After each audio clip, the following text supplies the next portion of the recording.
Sahana bhavatu, Sahana bhunaktu, Sahaviryam karavavahai, Tejasvinavadhitamastu ma vidvishavahai.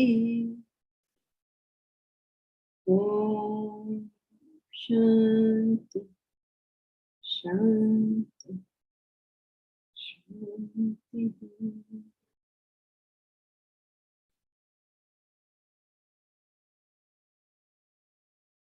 Together we chant Bhagavad Gita, chapter 11, verses 21 to 30.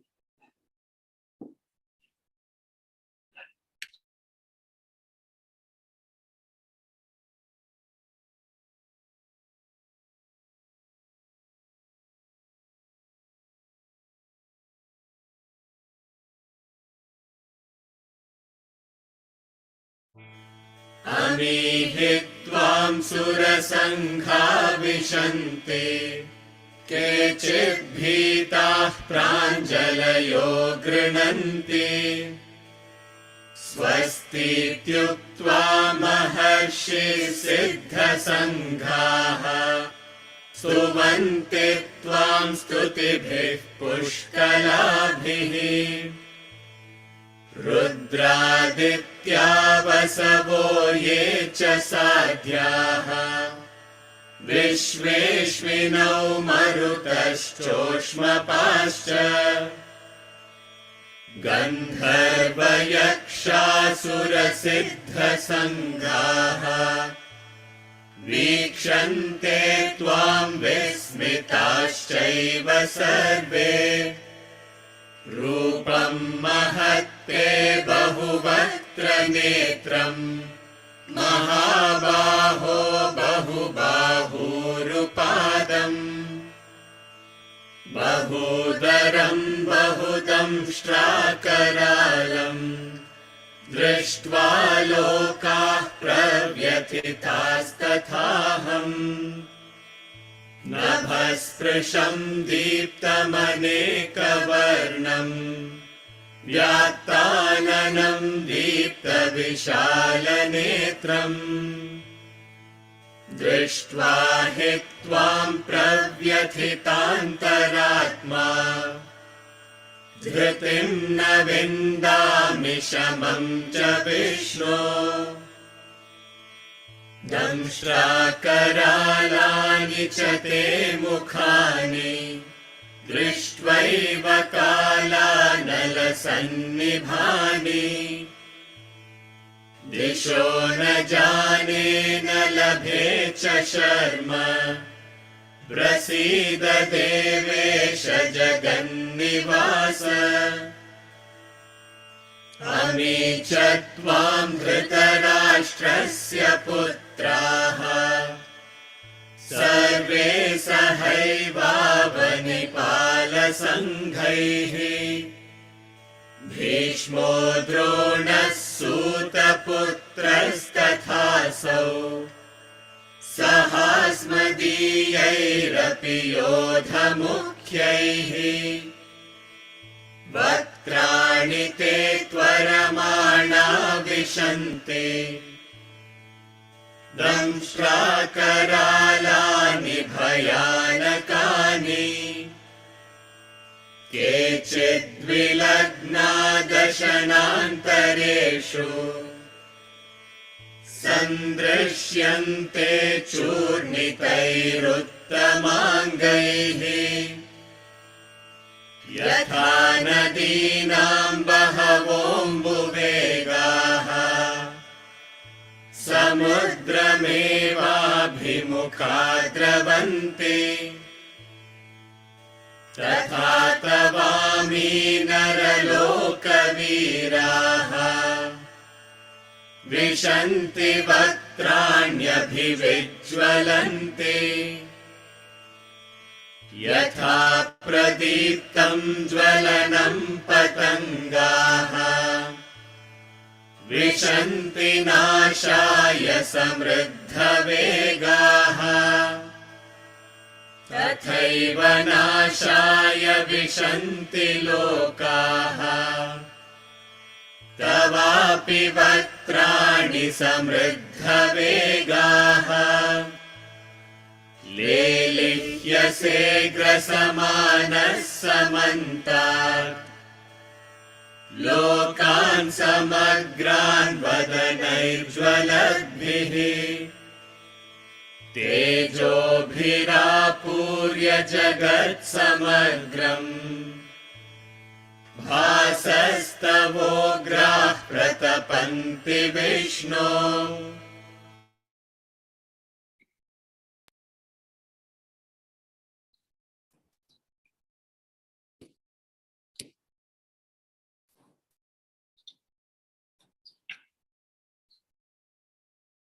In the last, there's a question. What is precise thinking? How to improve it? MM Seagull. MM Seagull, are you Milind?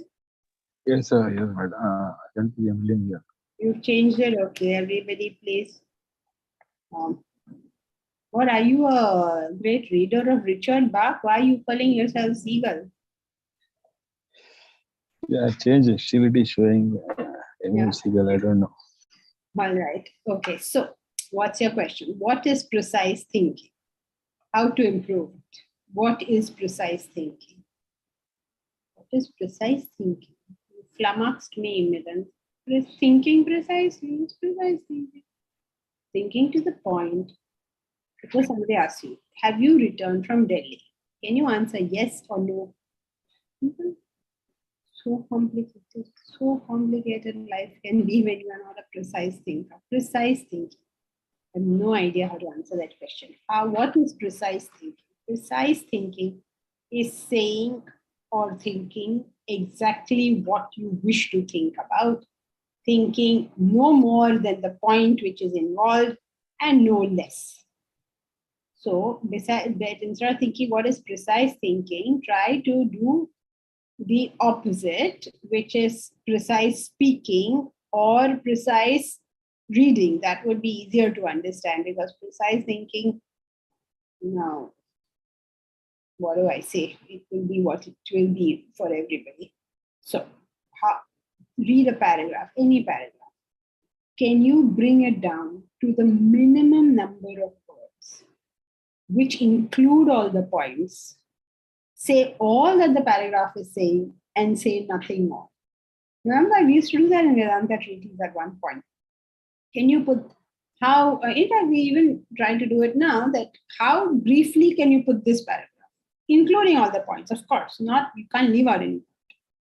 Because an author, a speaker has to explain, right? So they will go on explaining, they'll go here, there, everywhere, they'll cover the whole 7 oceans. You have to know what the point is. You have to know what is spoken about the point. You have to know where you have gone, where the speaker has gone off, and then the speaker has come back.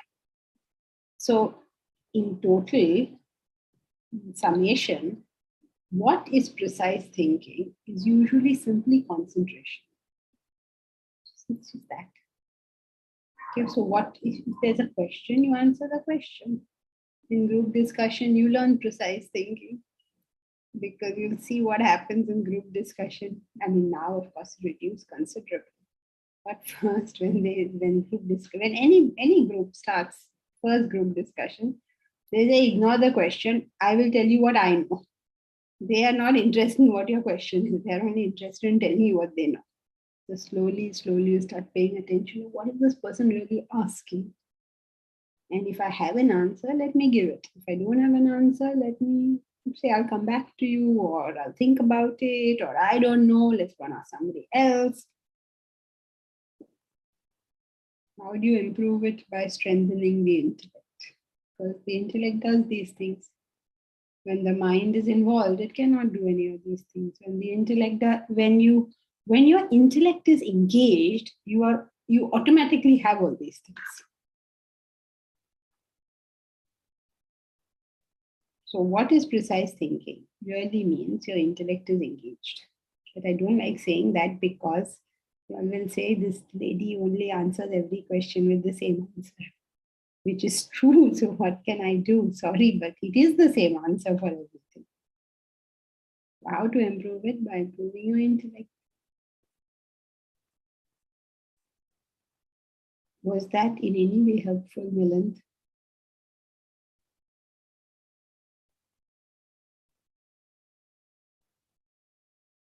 You're muted. If you're saying him something, we can't hear you. Janki, can you repeat what you said? I couldn't hear. What? Whole thing all over again? No, just last two lines. Last 2 lines was, did this make any sense to you? Did it help you understand what is precise? Yeah. Yes, sure. Thank you.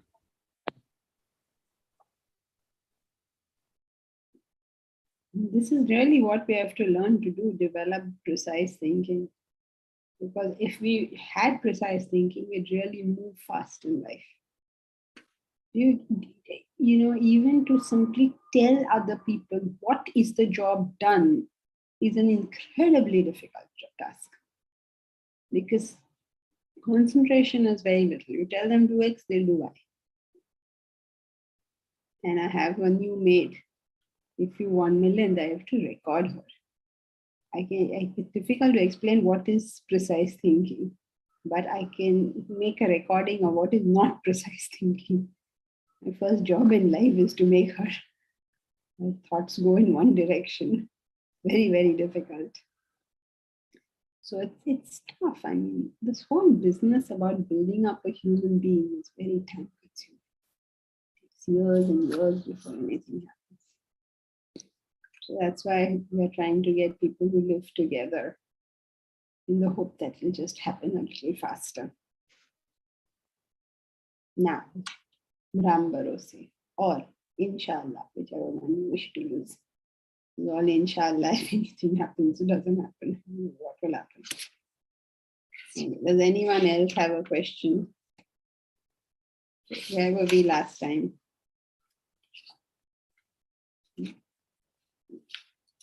Okay. Verily enter into you these hosts of gods, some fright extol.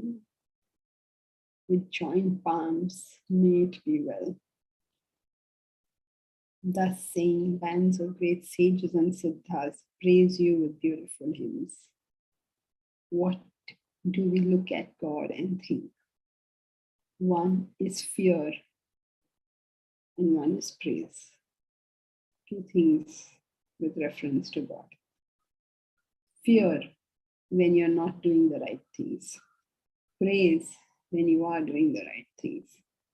Just as if you have a very strict boss, Those who are doing the right things will praise him and say, amazing how well he rewards us, how much he does for us. They are doing the right things. And those who are up to hanky-panky, they'll be in fear, hey, Baba is coming, better run away from here. So, two relationships we have with God. Fear and praise. Fear, knowing fully well that effects of actions come. And praise, knowing fully well that effects of actions come. So when the effect comes, you studied very well, you got a first. Oh, wonderful, the system works. You study badly, you get bad middle. You don't say wonderful, the system works. You say, oh no, how does this happen? So praise and fear. Okay. So far, so good. No one has any further questions. But Milind, it's good you're thinking about what is precise thinking. The more we can think on matters like that, the better we will become in terms of being thinkers who can think on the point, nothing else. Okay. So, shall we do verse 22?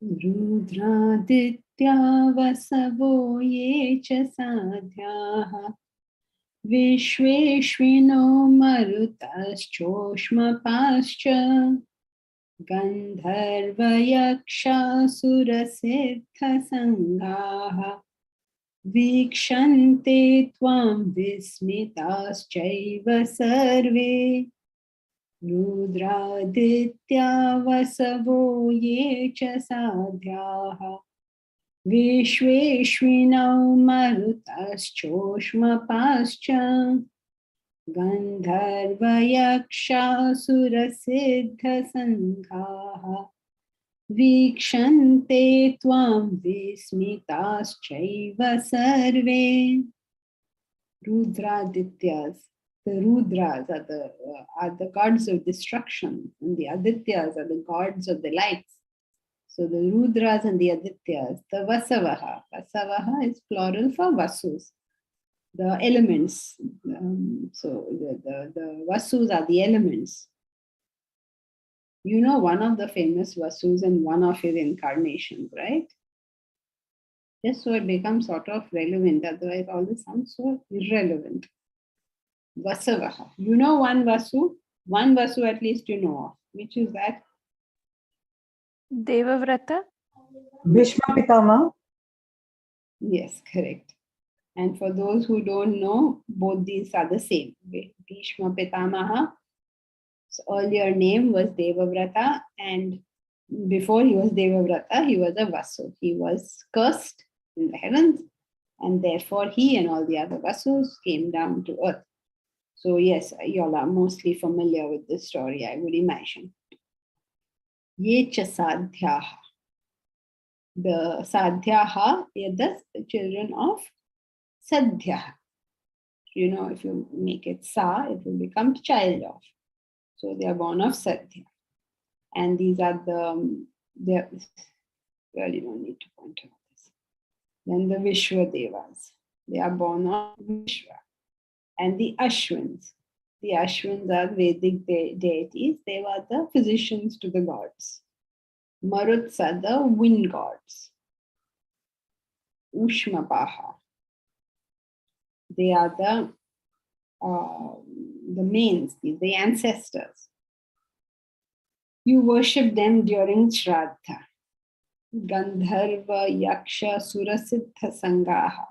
The host of Gandharvas. Gandharvas are the musicians. Then the Yakshas. They are the sort of a Rakshasa type.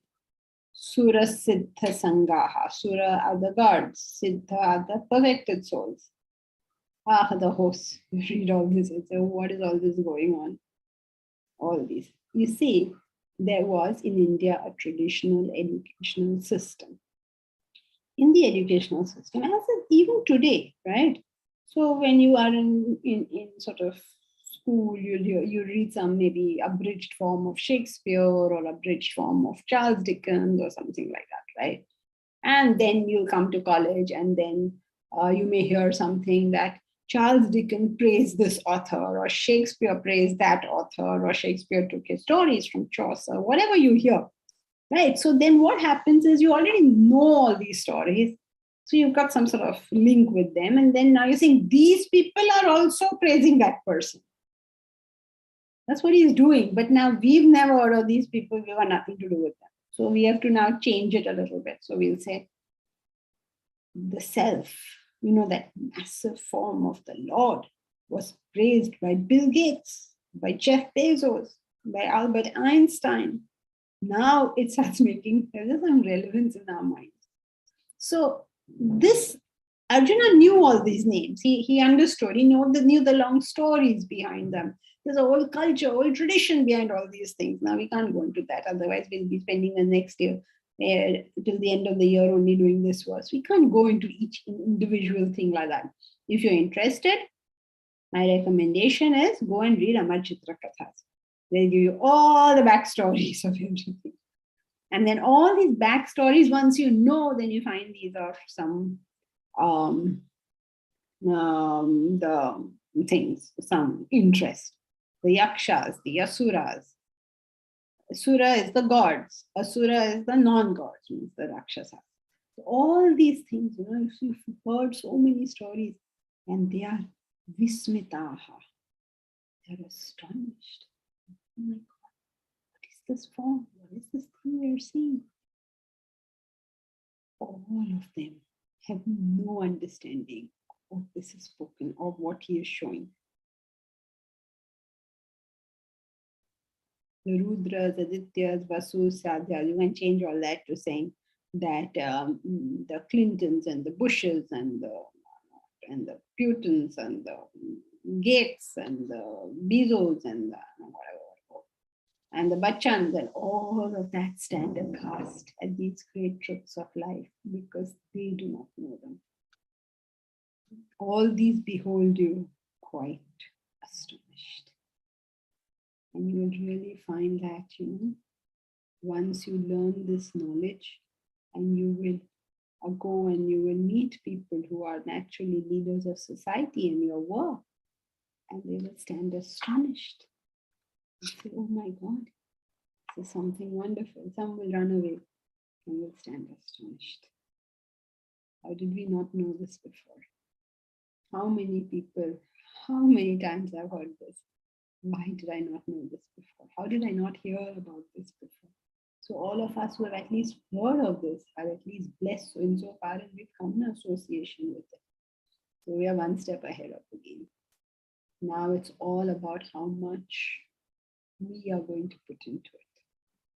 Because the nature of this subject is, it cannot be given. It has to be taken. And to take in, we have to put in the effort. Are we willing to sacrifice our ignorance into this havan, into this yajna of knowledge? We're so sure about what we know. That's the beginning of ignorance. This is right. This is wrong. These statements indicate ignorance. Now that I'm looking at you, 9, this yesterday in the class, 9, on the group discussion, 9 told the group that, okay, so how do you handle negative thoughts? One of his points had been breathe and bring yourself back into the present moment. So everybody jumped on him and said, this is obviously incorrect because it violates the principle of gross cannot control the subtle. Okay, and it's correct, of course. It does violate the principle, and even Naim agrees with that. However, he has himself done breathing and found that it helped him control. I assume it helped because he gave that as a suggestion. So I'm assuming it helped. Yes, thank you. Yeah. So now what? Here he is facing something that has helped him, And yet in, what is this font here? Voice is faint. I'm unable to hear complete sentences. Old fault. I hope it's okay now. I know what else to do. I have to learn to talk more clearly. Okay, here I'm trying again. I hope it is clear now. So here you are confronted with a belief, gross cannot affect the subtle, and an experience. When I breathe properly, I am I feel calmer. What are you going to do with this? So, Milind, coming to your question on how do you develop precision of thought, first bring the entire discussion down to one line. Do that much first. That's why I prefer it if people write questions down. So at least they're not talking all over the place, they're to the point. All right. Okay, now I'll tell you another interesting. I'm not answering this question, it's for you to figure this thing out. But I'll tell you another interesting thing. In the answer, I said that if you're agitated, use your physical body, go clean your cupboard, go for a jog, something. I waited, but nobody said to me, gross cannot affect the subtle. So how come it became an argument for breathing, but did not become an argument for action? This is how, nobody in the class said that. This is what we have to sort of being able to hone into. Why did people agree with this physical thing? Because they must have done it and they found it was true. So they said, yeah, correct. So when we come to this whole business of being astonished at this knowledge,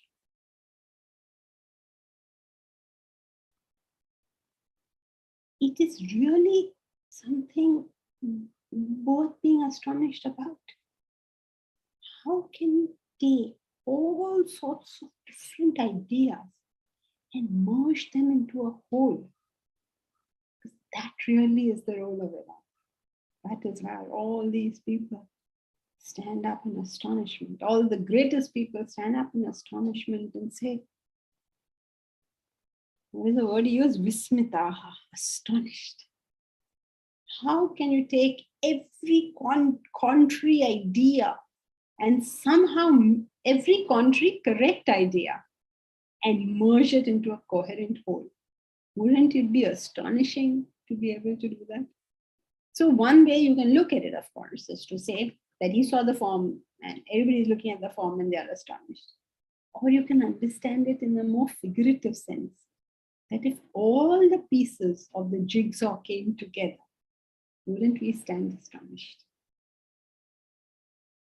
How is that possible? And how you bring the pieces of the jigsaw together is first remove all the rubbish from those pieces. That, Milind, is called clarity. Get the piece to itself at least. Then you got all dirt stuck to the piece.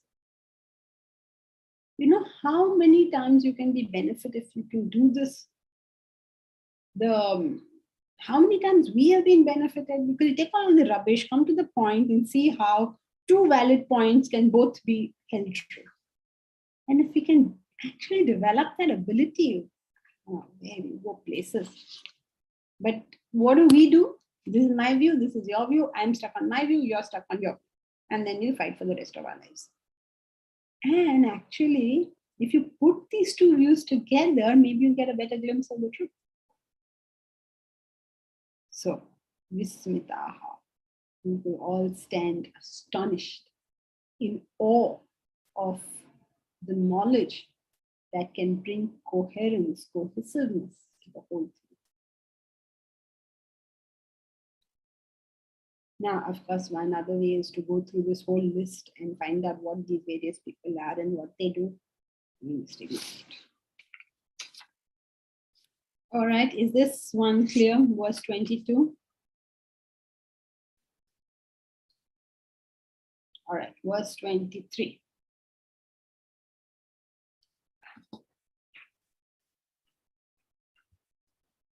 रूपं महत्ते बहुवक्त्रनेत्रं महाबाहो बहुबाहुरुपादं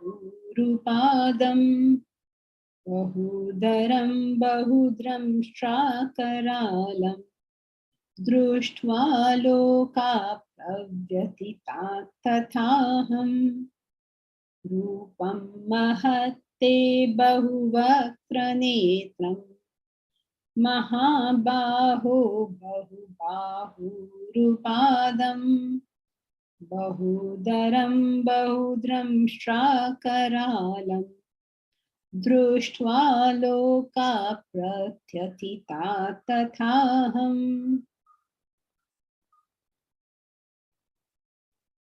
लोकाः प्रव्यथिताः tatha aham. The loka, the worlds are terrified, and so am I. Seeing what? Drishtva. Seeing this, seeing what? Rupam mahate. This huge form. Bahuvaktra netram. Many mouths and eyes. O Mahabahu. O mighty armed. Bahu Bahu Rupadam. Many arms, many thighs, many feet. Bahu Udaram. Many stomachs. Bahu Dramshtra Kalam. Bahu Dramshtra tusk.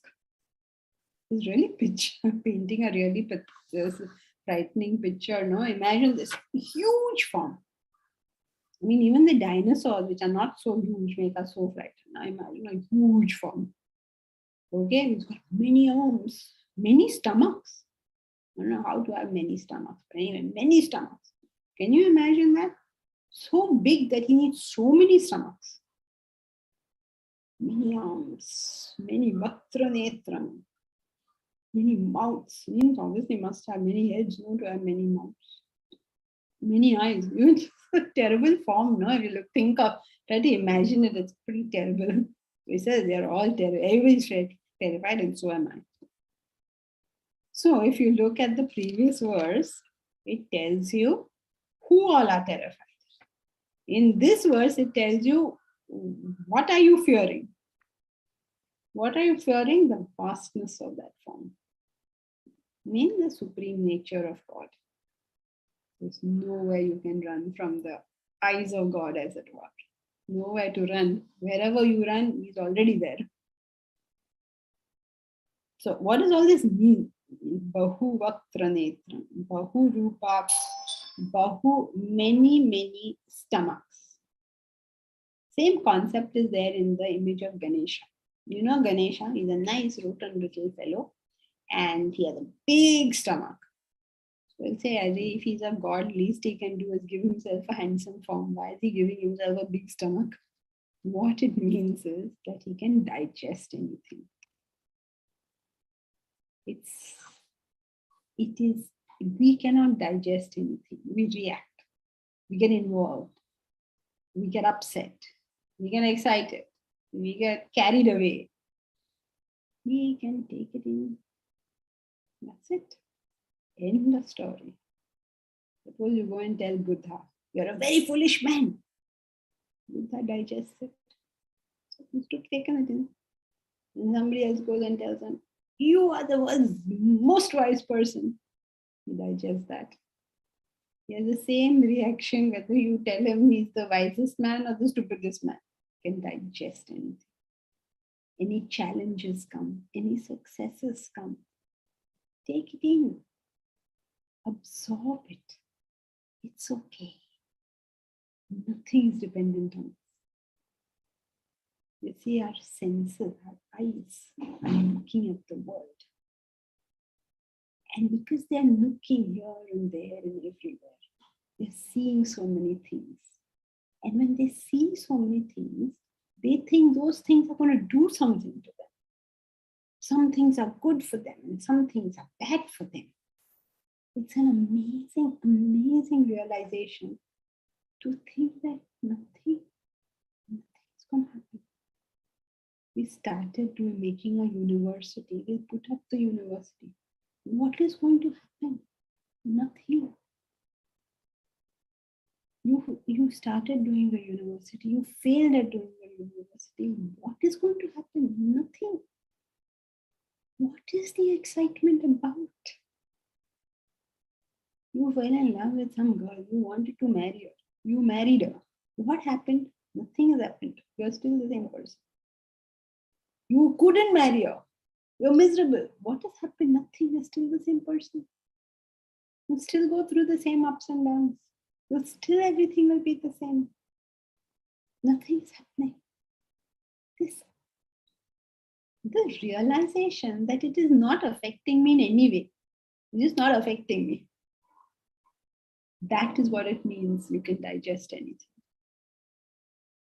It's okay by you. This way is also okay by you, and that way is also okay. That doesn't mean you don't have the discrimination to tell which is the better and therefore which you're going to work for. It is better to fail at doing something noble than to succeed at doing something ignoble. The quality of our life is not based on our success or failure. It is based on what did we try to do.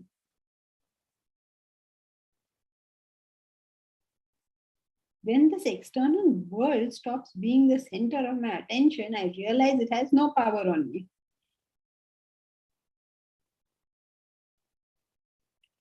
I don't know if that makes any sense, but it's a fact. Oh, who is this? Satsang host. Omkar, is that you? You have a Yes. question? Yeah, Yes. go ahead, Omkar. So we often debate about how many people have actually seen the Vishwarup Darshan. Some say 5, some say 7. But the point is in these two verses, he's giving a whole list of people who are terrified by seeing this. So why this difference? I mean, only 5 or 7 people have seen it. Why the reference to so many people being terrified by seeing this? Okay, so none of these are actually people. They're all the gods and the yakshas. They're not the humans who are saying this. He is not saying all these two armies here are watching this and are terrified. No. He is saying the yakshas and the things, yakshas and the rakshasas and the asuras, all of those people. I mean, not people, non-people, let us say. Okay. And the other, you can also say there are some instances where he has shown the Vishwarupa Darshana. He has shown it to Yashoda first. Now, to say how many times he showed it, you'll have to go read his own story. But largely speaking, we all know the times he showed it. It's Yashoda, you know the story. She said, "Oh, are you eating mud?" He said, "I'm not eating mud. Open your mouth and show me." And she saw the whole universe. So that's one time. One time is just before the war in the court of Duryodhana. He shows the Vishwarupa Darshana. And the thought is to frighten him into shutting up because, see who I am. I'm this great guy. You act funny with me. You'll be messed up. Duryodhana said, "I don't care." Everybody else is terrified. Duryodhana is terrified when he sees it, of course, but it doesn't change him from his path. And now you're seeing it here. So as far as my memory goes, at the moment, I can think of these three. Now, it doesn't matter how many times he showed it, but there are few instances where this form was shown. That is the point of that discussion. Okay. Thank you so much. Bharat, it's not affecting me even relatively, right? In the fullness of time, things cease to matter. Yes, it will, as you grow, anything lower will cease to matter. Now, for instance, if a new Barbie doll comes out, how many of us know about it? And the only ones of us who will know about it is because we have some children in the house. For the child, a new Barbie doll has come. And my Barbie doll has a swing. I have my brother's grandchildren. They'll come and tell me,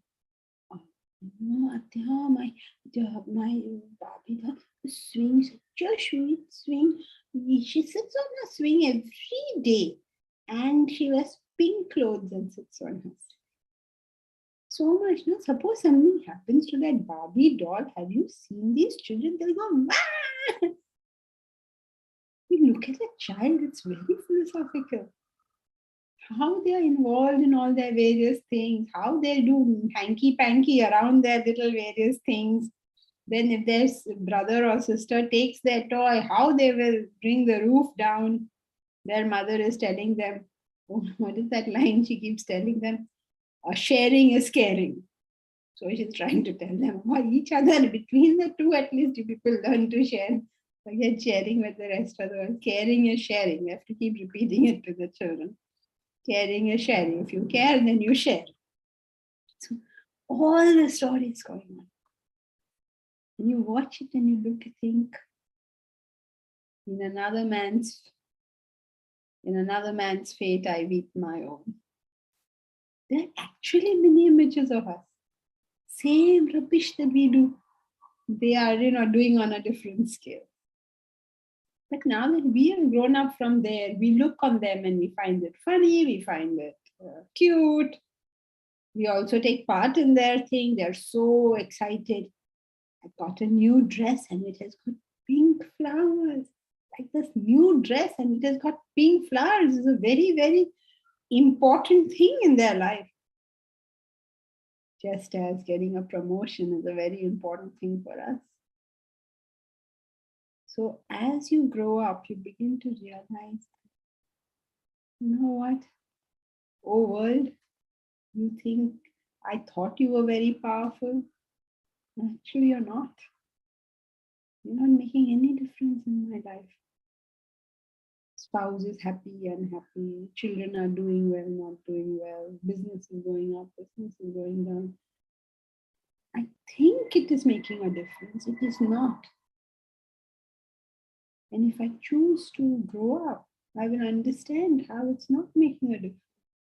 Can you imagine Bhagat Singh walking to those gallows? As he walks there, he's about to die. So there's no difference to him, as it were. There's no difference, whatever is going on. And yet, you participate, you do the best you can, everything you do. Because the quality of life is determined by what you do, not by what the world does. Wouldn't it be great if we all understood this? When I live a noble life, my life is a noble life. It doesn't matter what anyone else is doing. But please don't misunderstand, okay? That doesn't mean that you go, bell, mujhe maar. I'm this idiot, you people all come and pile on. Not like that. If anyone's treating me badly, I know how to deal with it. But my life is not affected. That's the stage we have to come to. Hopefully, we'll all get there one day. So in answer to your question, Bharat, yes. Okay, thank you. So seeing your mighty form with many mouths and eyes, many arms and thighs, feet, and many stomachs. So we are going backwards. Many stomachs can digest anything. And you already know many arms, eyes, mouths, different aspects of the human personality. The receipt of stimuli, the reaction to the stimuli, the response to the stimuli. All of this. ನನಗೂ ದಿನ ನಾನು ಯಾವತ್ತೂ ಪೆಂಟಪ್ ಆಗಿ ಆಗಿ ಆಗಿ ಆಗಿ ಕೊನೆಗೆ ಒಂದು ಯಾವಾಗ ಎಕ್ಸ್ಪ್ಲೋಡ್ ಆಗುತ್ತೆ.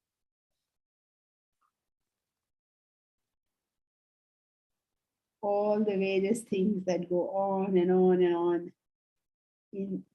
It's all in the medium of Brahman. Think of the vastness of that. Everything. There are stars being formed. Some mighty furnaces in the high heavens where stars are formed when hydrogen atoms are colliding and helium and hydrogen and creating the heavy metals, heavy elements, and all of that is going on. Massive activity that we cannot even see. And the ants are crawling, mosquitoes are biting. All of this is going on in that medium. When I look at all this, I am terrified. Everyone's terrified, and so am I. So, what is the terror about? Fear arises because of ignorance. What I don't know, I am frightened of. Number one. Fear arises out of ignorance. The moment that ignorance is removed, you're no longer frightened. This is a very important thing for us to understand. You realize why races fight with each other, families fight with each other, religions fight with each other, countries fight with each other. Why did Russia invade Ukraine? Okay, let's not worry about all the geopolitical stuff and what is. At the bottom of it, what is it? There's a fear of losing something that they have. Now, why did Ukraine take all those actions that irritated Russia so much? Same thing. Fear of losing what they had. Now, this will play itself out. When will it stop playing out? When both sides get some understanding of each other. As long as the ignorance is there, what is that West Bank? Israel and Palestine will go on fighting with each other until half this side is there and half that side is in, and go on and on forever. Why do they do it? Why does one side attack the other? They're frightened the other side is going to attack us. Where does this come from? Ignorance. And ignorance of what is in the person trying to do. So many times there are misunderstandings. And therefore there is fear, and then there is action. Minimum first. Get some knowledge before you take action. Out of fear, out of ignorance, not a good way to function. That ignorance leads to otherness. There is no fear when there is identification. Think of the world's worst terrorist, okay? Who's the world's worst terrorist? Somebody horrible person. That person's mother is not frightened of him. Why not? Identification, no otherness. So where there's ignorance, it turns into otherness. Otherness sometimes you manage to remove and you fall into attachment. Again, fear is there. Fear of loss. So, if I ask you, who are you frightened of? And you say, I'm frightened of X or Y or Z, I'm frightened of nuclear holocaust, or I'm frightened of this community hurting me, or my enemies hurting me, or whatever it is in the world I claim to be frightened of. It's not possible for anyone in this world to create fear in our hearts. Fear can be created by ignorance, otherness, attachment, desires. Have you ever heard of Buddha frightened? Have you heard of any great person frightened? Did they not have to face stuff?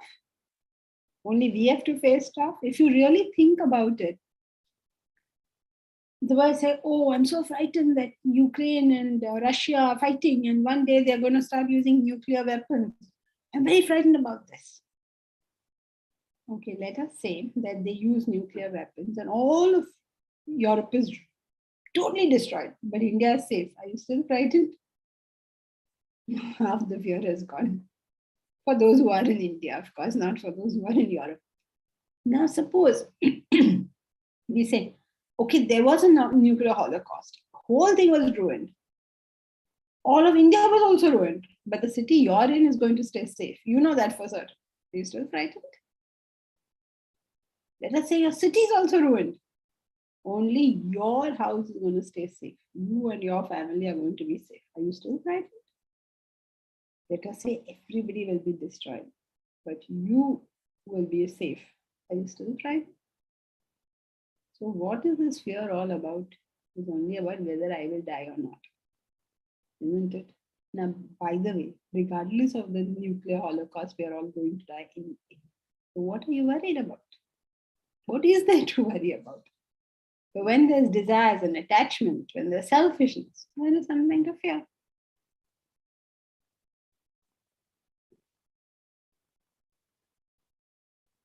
Omkar, you had a question?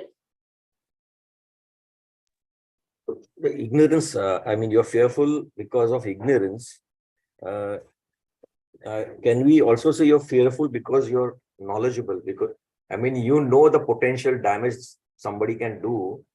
That's why you're fearful. And you wouldn't be fearful of anybody who you don't know could cause you damage. So that ignorance is in fact not making you fearful. I get knowing somebody can damage you is the knowledge that makes me fearful. Where is that ignorance? Okay, so that's why I gave 4 causes, no? Ignorance, otherness, attachment, desires. What is the fear? That I will be damaged, that I will lose something I have, or not get something I want. Yeah, that part I understand. But you mentioned it's the ignorance that brings the fear. And I'm saying it's the knowledge that brings the fear. We can't hear you, Omkar. I'm saying you mentioned it's the ignorance that brings the fear. Am I audible? Yeah. So I answered that. 4 causes of fear. But why ignorance? Because when you don't know something, you're frightened of it. For instance, if you go to a house where there's a strange dog, you are like a little wary, right? But if it is your own dog, you're not wary. Or your neighbor's dog, you're not wary. Because you know this guy is okay. But yeah, that's what I'm contesting. I'm saying if I know for sure that that dog doesn't bite at all, I'm not fearful. So that's my knowledge. But of the dog, or if I know that dog is going to bite me anyways, it's my knowledge that makes me fearful of that dog. No, okay, let's start again. There are 4 causes of fear. 1 is ignorance, 1 is otherness, 1 is selfishness, 1 is desires. Yeah, that I understood. But what is the ignorance? I'm not clear about the ignorance part. The ignorance is eventually all fear, actually, forcing me to become more philosophical than I wanted to take this discussion. But all ignorance, all fear comes from ignorance of the self. So the first cause of fear. This ignorance of the self causes otherness. The more you feel otherness with something, so the more you feel identification with something, the less you will fear it. But the more there is, so all these sort of lead to one another. So there is ignorance, which is the original ignorance of the self, leads to otherness, leads to desires, attachment, or selfishness, whichever word you wish to use. So the original cause of fear is ignorance of the self. As long as that is there, you will always fear something. And how would you classify fear coming out of knowing something? Interruption of desire, selfishness. So if I know that a snake can bite and I'm fearful of a snake, what desire is getting interrupted? My desire of living, is it? Yeah, of not being hurt. If your child is running towards a snake, won't you be terrified? Right, okay. Yes, thank you. The less you have, the more you have identification, or more you have knowledge of the self, see how fear just disappears. There are some managing directors who walk into the mob of striking workers, which is one of the most dangerous things to do. But doesn't identification imply that the person has used better understanding? How does that lead to attachment from otherness? Oh, Bharat, when we start identifying, we don't proceed on the path. So, when you get married, whenever that day comes, you will like some girl. Now, when you like that girl, you will restrict your affection to only that person. You will not proceed. So you have to proceed. Okay, I like the girl I'm about to marry. So obviously I'm going to like her family, all her friends. I'm going to like all the people that we get to know each other. I have to keep on expanding this somehow. Like Ramatirtha says, right? That your home should be the center, not the boundary of your affection.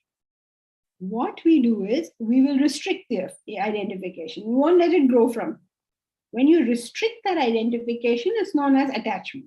And that's where the trouble starts. But if you keep on upping it in some way, you distribute that identification more and more, then you're good to go.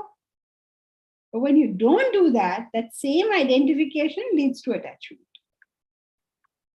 For instance, a person works very hard for his country. He pictures up the goal of his country, the ideal for his country, and works extremely hard for it. All right. And then what happens? Then for the sake of his country, he's willing to fight the next country. Why? Why did he restrict? Why couldn't he love the next country as well? Or all this communal discord. What is that communal discord coming from? I'm not willing to love beyond my community. So people who create communal discord sometimes are better people than us because they love their community. So they have grown, but they're restricting it now. They're not letting it grow any further. Yes. Malkiji, you're saying that the people who are communal are better than those who are secular? Because they have that. I am saying that sometimes people who are communal are more pure than people who are not communal. I didn't say anything about secular. So let us say I am the kind of person who only cares for my family. You're the kind of person who cares for your community, right? Because you care for your community, you're creating discord. I'm a family person. I'm not creating any discord. But you're still a purer person than I am.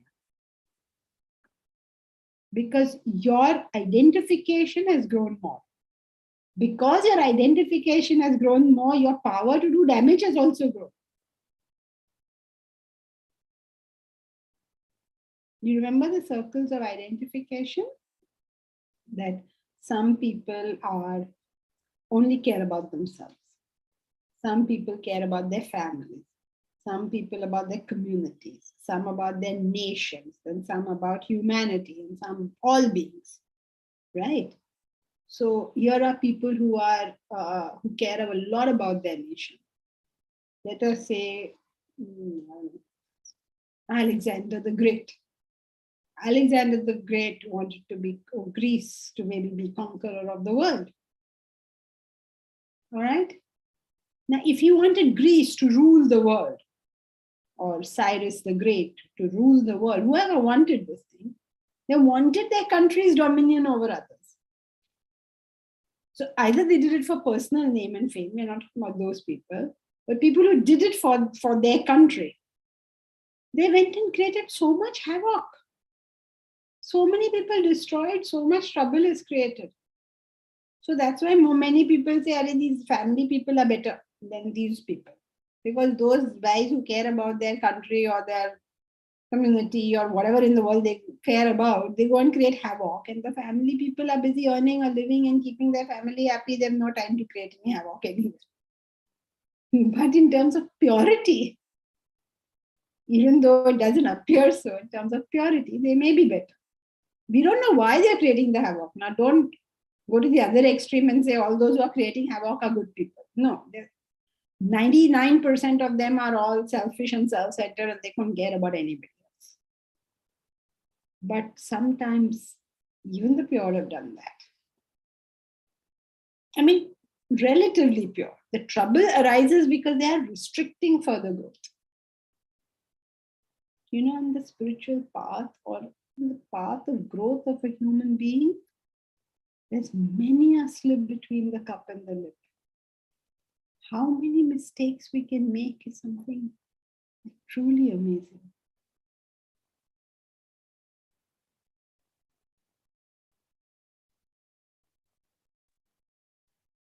Okay.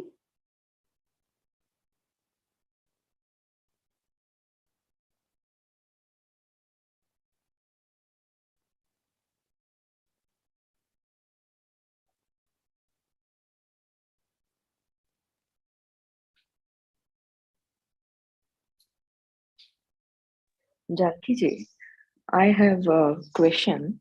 So I cannot really very well understand this whole idea of gross and subtle impacting each other, because I was just thinking when you mentioned, and because our vasanas are subtle, right?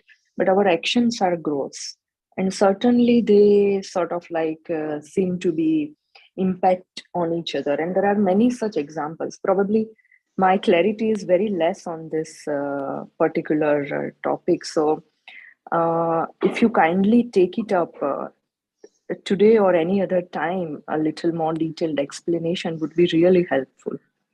It's not very complicated, Preeti. You also understand it. It's not difficult. Start with the basics. This body is gross, mind is subtle, correct?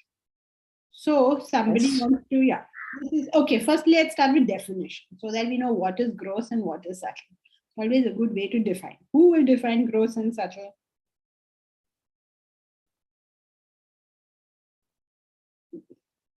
Something is subtler than something else when it gives two things, pervasiveness and control.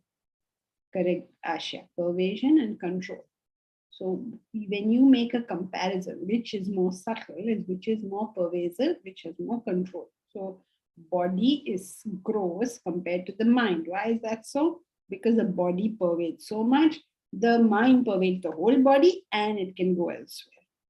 Then mind is gross compared to the intellect. Why? The intellect can go to areas unknown and mind can go to areas known.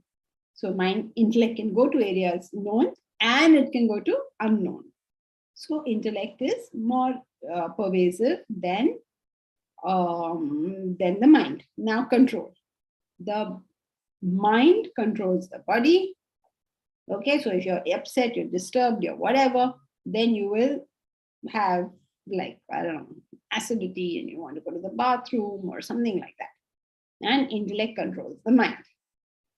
So that's how it works. Now, problems arise in this theory is because when you are not well, you don't feel like studying, you can't study. Very often we see that the mind is completely out of the control of the intellect. So that is where you find trouble with this theory. Correct? That you're saying, okay, we understand the pervasiveness, but we don't understand the control. When you give anesthesia to your brain, for instance, you put a chemical into your body, right? And your mind has gone off, as it were. So these all seem like they are exceptions to this rule. But in basic principles, there is no exception to the rule. If there was an exception, it would not be a basic principle. All right, now today we are well beyond the time, so we cannot deal with all how this happens. And also we can deal with it next time. So you can bring it up next time, but you have one whole week to think about if the mind is more subtle than the body, how does the body affect the mind? If the intellect is more subtle than the mind, how does the mind affect the intellect? Obviously, if it's more subtle, then the intellect should control, right? Yes. Doing that. And we all know these are facts. These are not, it's not opinions. We all know this. Now you figure it out. And also, I mean, if we take this whole beyond the level, then there shouldn't be karma because that is the subtlest. So why are gross actions? I mean, I just have all these questions. I understand we are well beyond our time. Maybe next time. Thank you. Yeah, bring it up next time. We'll deal with it. Sure. Okay.